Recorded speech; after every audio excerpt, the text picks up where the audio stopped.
we have scenarios. Then suddenly it's like, we have worlds of possibilities, but now it just narrowed down to like, let's talk about which MIP program or which immersion programs we can move around. Like, why is it just talking about, I know that there's other things going on, but it feels like we just funneled down and now we're only talking about DLI programs again, like we did in phase 1, and moving those around as if we are just some puzzle pieces in a bigger scheme by the higher ups. And I'm sorry if some of you are on that, but it really is just like, why do we have to be the pawns again? All right. Sorry, this is really shocking to see that this is included as a guardrail non-negotiable, when this is exactly what I want to negotiate or discuss. Yeah, I just wanted to share, I don't know, like if some of you weren't from phase 1, but the Chinese families at Harrison Park also repeatedly expressed a desire to stay at co-located school, and not move to an all DLI school. And even more recently, like our meeting with the Chinese families at Harrison Park at the beginning of this school year, families were even saying that they felt like now it could feel unsafe to be in an all Chinese immersion school because of that recent anti-Asian violence. So that surprises me a lot. This would be the move after all of that feedback was given. But and then I also, those of us who have been involved for like hours and hours previously in numbers and like capacity of each of the schools, Bridger has like a much lower capacity than many other buildings. So you're going to be eliminating at least one strand that currently exists. And like, so if there are going to be fewer spots in the DLI program, and then you're probably eliminating, I guess depending on, well, I guess Spanish will be able to still have 4 strands in Southeast at either of those schools, at Arleta or Len. They both have 4 strands. They both have the capacity for 4 strands, I think, right? But I think with Mandarin, you'd be eliminating one.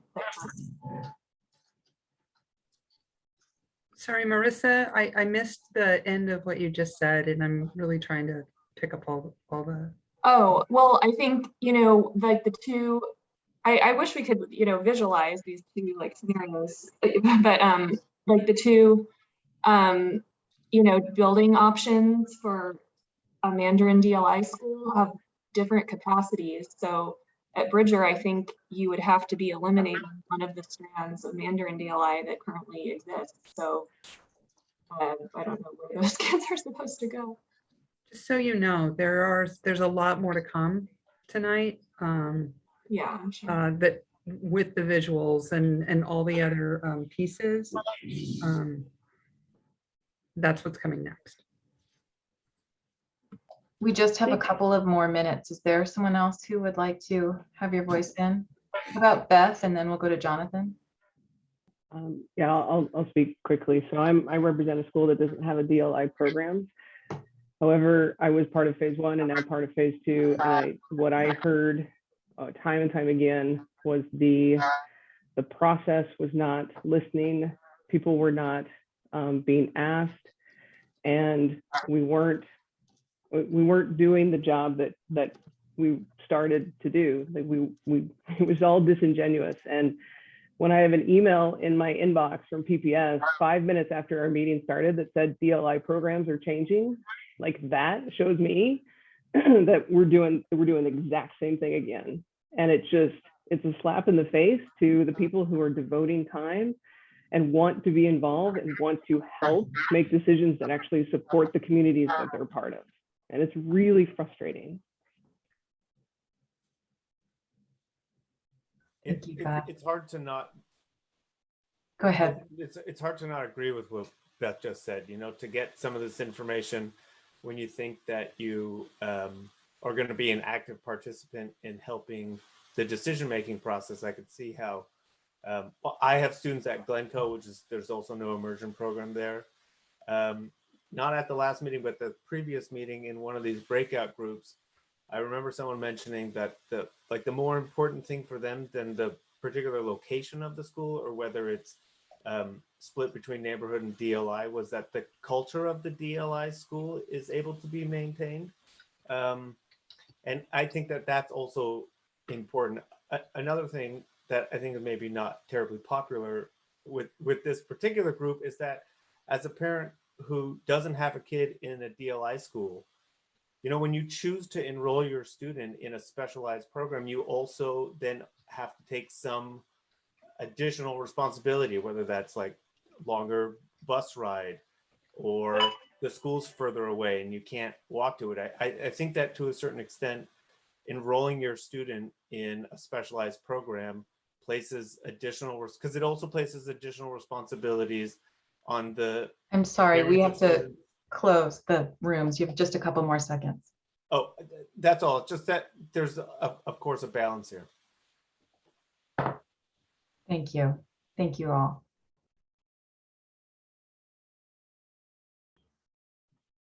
Hey, Harmony. Hi, Sheila. Hi, Martha. Hi. Hi, Eddie. You got my email?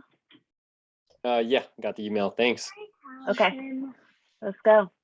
Okay, so what we're doing is understanding the process of reading these maps and understanding how to deal with this data in order for you to really dig into it and figure it out on Saturday. So we have Ethan here who knows all things flow and data, and we'll capture your notes and capture your questions, because then that we can take that back in order to make sure they're answered. So I think it would be better if I share my screen and show you one of the maps so that we could talk about it. And again, it's not correct. It's a draft. It's just an old, but it has the same language on it so that we could look at that. Does that sound okay? All right. And Judy, are you taking notes? I am. Okay. Thank you. I'm sorry. All right. Oh, and I'm also going to start the timer. Okay, share screen. And here's Mira. So this is just an example, but it shows what will be on one of these maps. And do you have any questions about the presentation or how to read them? Oh, excuse me, Marnie, are we recording? Yes. Okay, great. Thank you.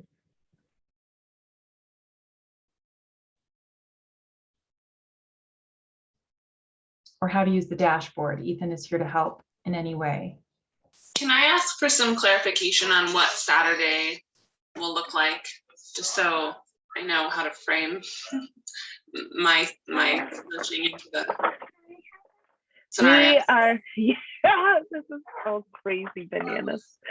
So I think we want to try to find out what is the point of Saturday and if there is a point to it.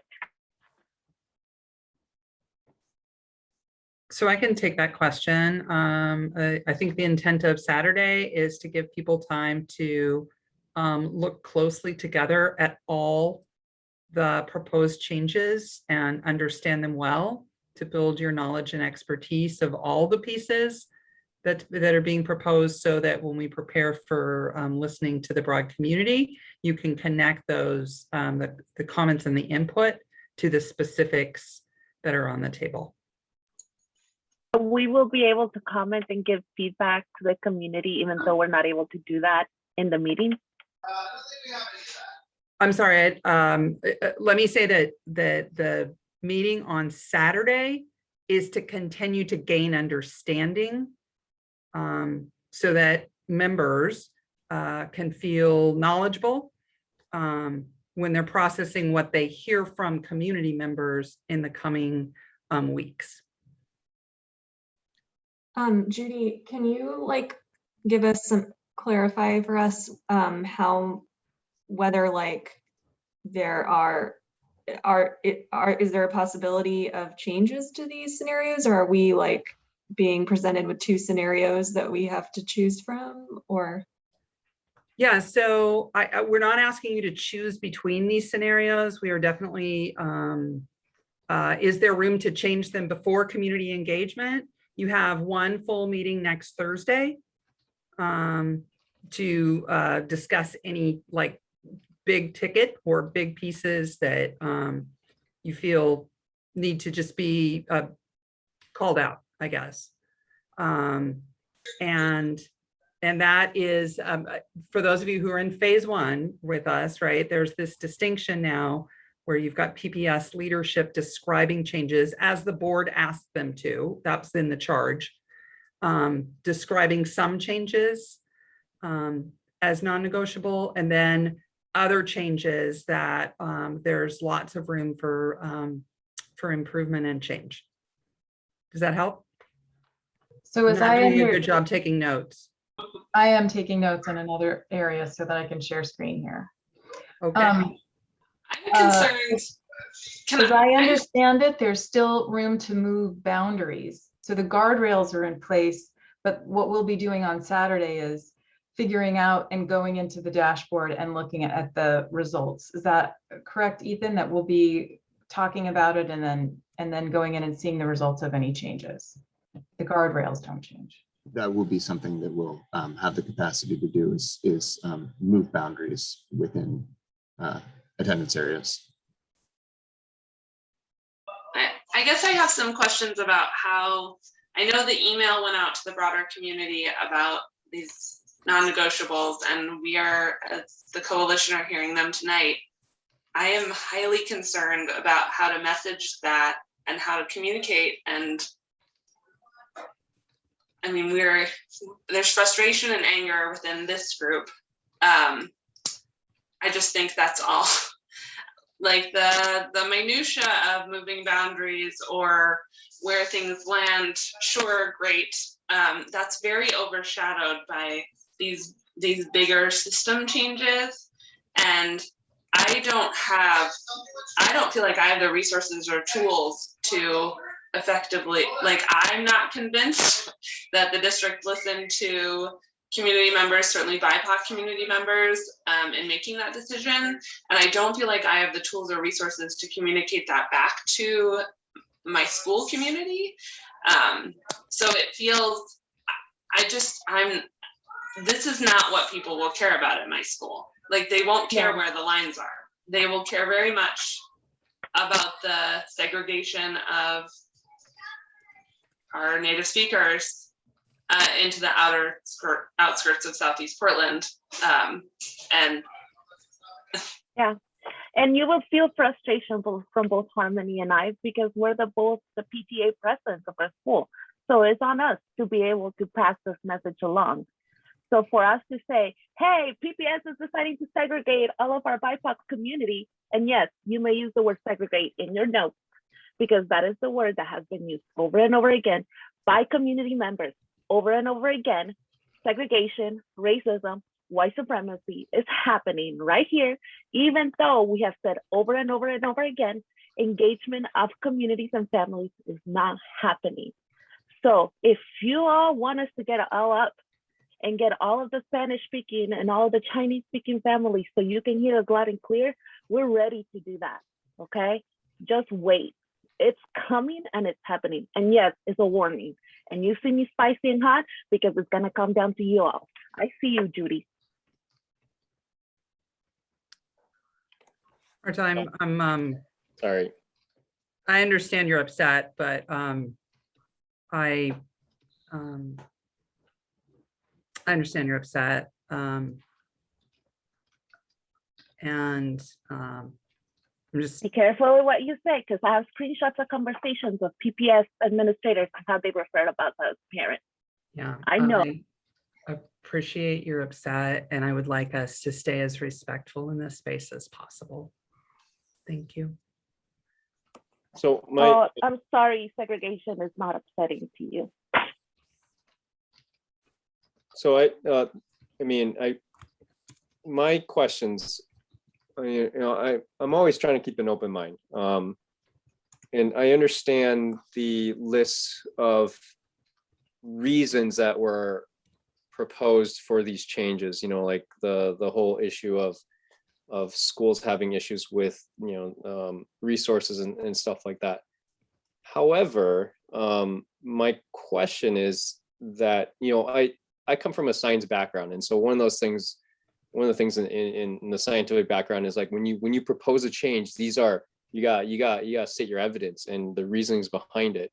And the thing, sorry, I'm kind of, this was kind of addressing a previous question. What are we going to do on Saturday?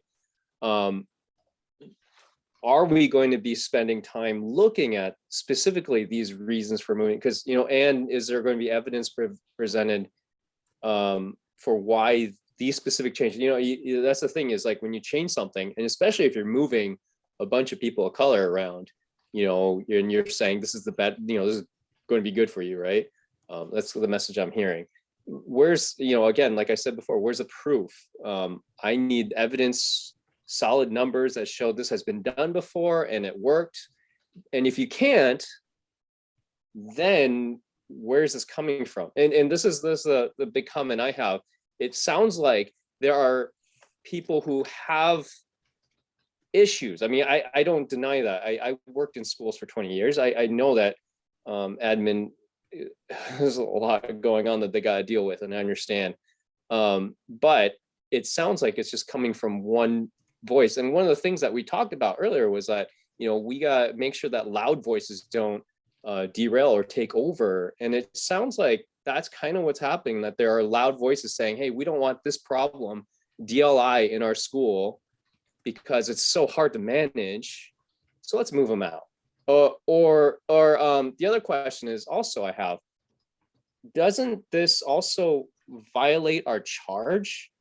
I mean, the board voted on, what was the resolution, 6315 or something like that our charge is limited to, fixing Lane and also Harrison Park and enrollment balancing. So wouldn't this violate that charge? I mean, I'm just curious about, does this charge not apply anymore?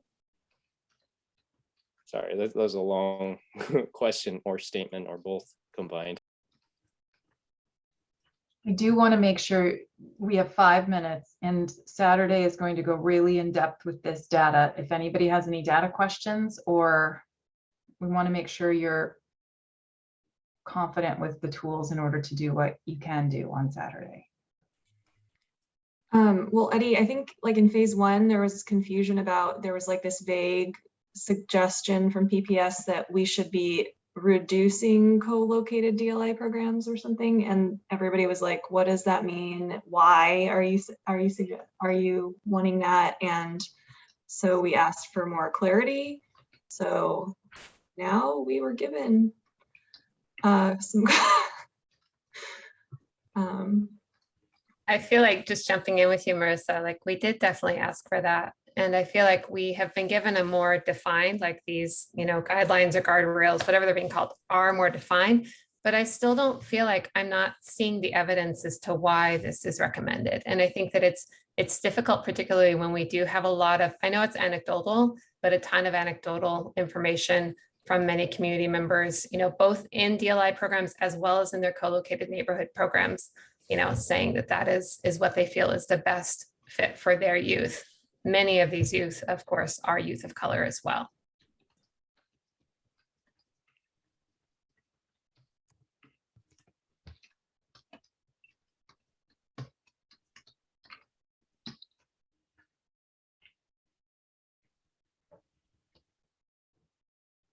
We just have about 3 minutes left. This is a big charge you all have.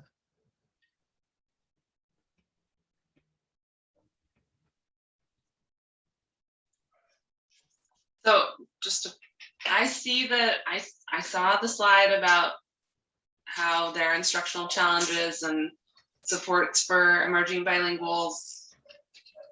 There are benefits instructionally for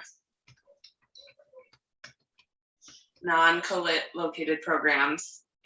And I've seen the A and B proposal, like the racial equity metrics, but I still keep falling back on where we've heard from the community that this is what is desired, this is what feels safe, this is what feels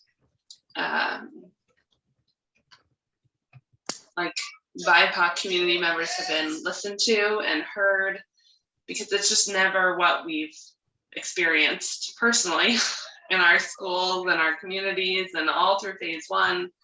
So I think that's the missing piece for me. I see some data that says, you know, if we make some of these changes, there are schools at the higher number, you know, at the ideal numbers, or that there are schools that,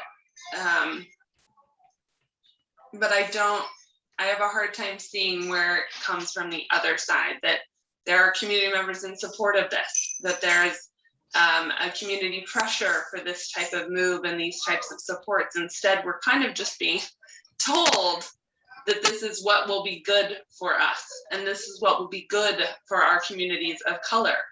And I think we've all experienced, and that typically when someone else tells communities of color what is good for them, it doesn't end up being good for them, right? Like the lack of community engagement and community buy-in to this process, and the district's decision to send out an email and just tell everyone this is happening.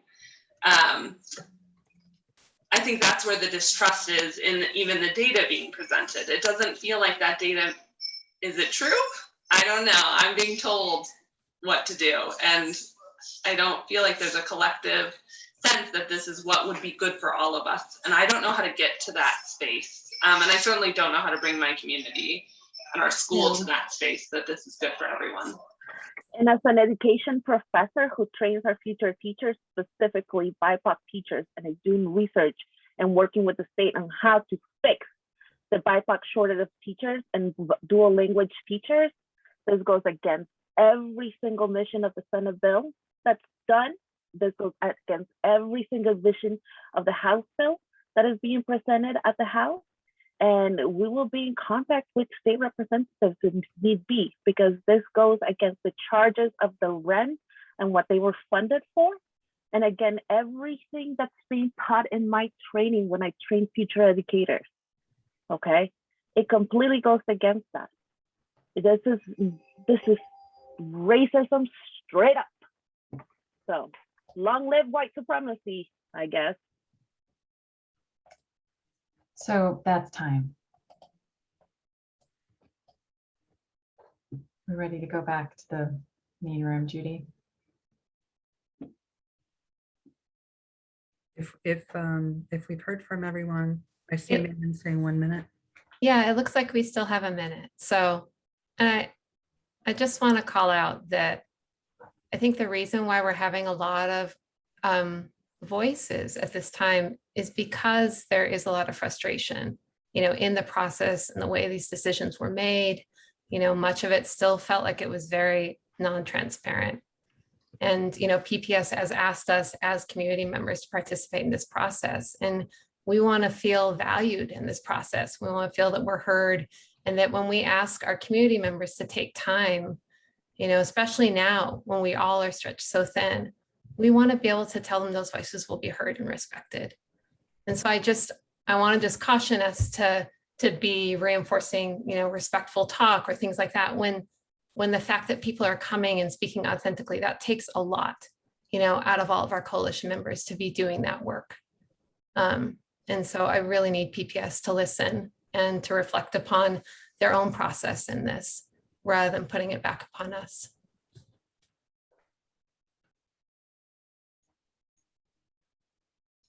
They are pulling us in just a few seconds. Okay. I believe everything that you all have said, you'll be able to see these